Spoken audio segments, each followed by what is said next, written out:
honor of filming about Salem today, I'm going to be using my Salem mug once again. I used this in my last video, but I can never use a mug too many times.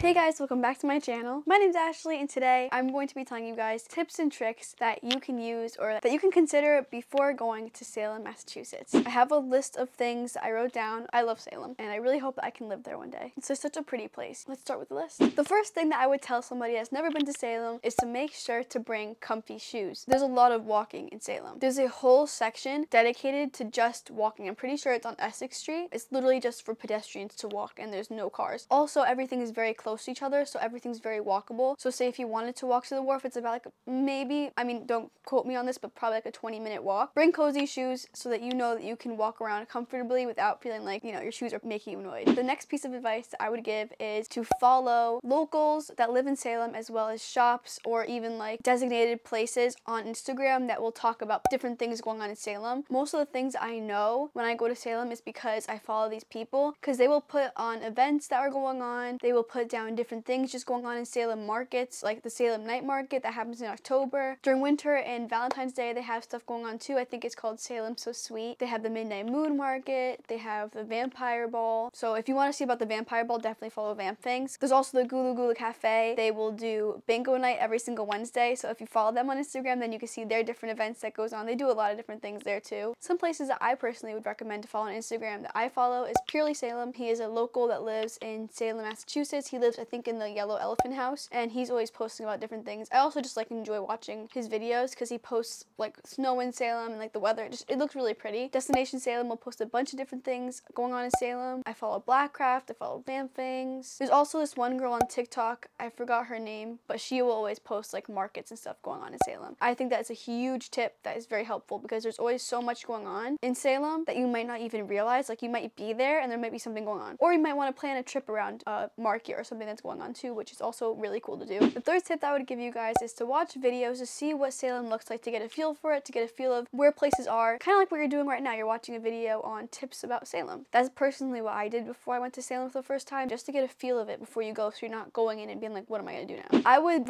strongly recommend, which I do this every single time I go to Salem, write down a list of places that you want to go to, because there's so many places and there's so many things to do that you could easily forget to do so many different things, and then you'll go home and you'll be like, oh wait, I completely forgot about this. So definitely write a list in your notes of all the places that you want to go to. That's what I do every time I go to Salem, because there are times I forget what I want to do. Also, a side note is that if you haven't gone to Salem because there's somebody in your family that might not really enjoy creepy Halloween things, keep in mind that Salem doesn't have to be creepy. You don't have to go for the witch trials. Of course, it's known for that. Like that's what it's known for. But you don't have to make it about the witch trials if you don't want to. If you want it to be dark, you can make it dark, but you don't necessarily have to make it dark either. There's a lot to Salem than just that pedestrian section in the middle of the town, like where there's all the stores and the witch house and the Hocus Pocus mansion. There's also more, like there's the wharf, which the wharf is by the ocean, and there's a bunch of stores over there. It's very pretty. And then there's a lot of hidden gems around Salem too. Like I think there's a place called Salem Retreat, which is a really popular breakfast place in Salem. Blackville is not in that like pedestrian section, but it's a really awesome place to go to. There is Pioneer Village, I think that's what it's called, and it's literally what Salem used to look like back in 19 or 18 something, which is so awesome. I'm pretty sure they filmed a part of Hocus Pocus there. I kind of went by there, but I didn't get to like go in because it was closed. And there's also Max and Danny's house in Salem as well, which you can drive by, which is also really cool, but you don't have to make it creepy. Like I said, if you don't care about Hocus Pocus, you don't have to go visit Hocus Pocus places, but there's a lot of Hocus Pocus places. Even in the town, there is I'll put a picture of it on the screen. I literally can't remember all of a sudden, I don't know why. But that is where like they filmed the Halloween party, and then the high school that is in Hocus Pocus is also right there, right by Hawthorne Hotel. I would also recommend to stay in an Airbnb. It really makes you feel like you're a local. I know it can be expensive though, so if you can't do that, I really like the Boston Hampton Inn. I think that's what it's called. It's called Boston Hampton Inn, but it's in Salem. Salem, Boston, Hampton Inn, something like that. But it's right in the town, and everything's very walkable from that hotel. I really enjoyed being there too, but I love